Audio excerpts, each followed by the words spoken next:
guide to colonialism. Or, as I prefer to call it, a white man's guide to what he wishes you would talk about at dinner parties. Rule number 1. Don't mention the war. Any of the wars. Not the Opium Wars, or the Boer Wars, not the First Anglo-Dutch War, or the Second Anglo-Dutch War, or the Third Anglo-Dutch War, or... well, I think you get the point. Rule number 2. Don't mention the death. It's rude to talk about people dying as slaves and on battlefields at dinner, and isn't the Chardonnay fantastic? 3. Don't mention the elephant in the room. No, really. His grandpa shot that back in 1894 and had it blessed by the Raja of Jaipur himself. Rule number 4, don't tell him that's not how it works. Bite your tongue until it bleeds, but remember your place. We do not have a caste system here, but we do have a class system, and you are lucky to be here. 5, always remember when meeting someone new. Never ask a woman her age, a man his salary, or the local museum where they got all that ethnic stuff from.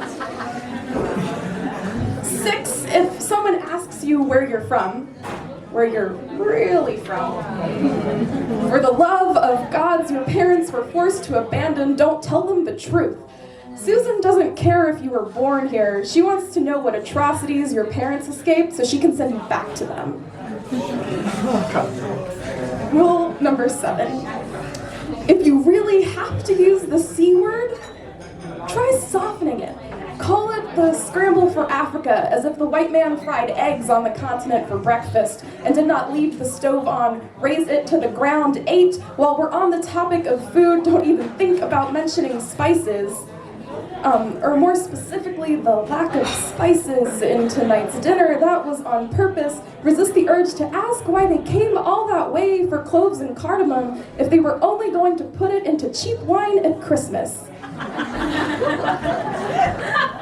9, if you've gotten this far, congratulations. As in, don't forget to congratulate your host on how well he did and how woke he is. And finally, rule number 10, when the night is over, stay long past your welcome.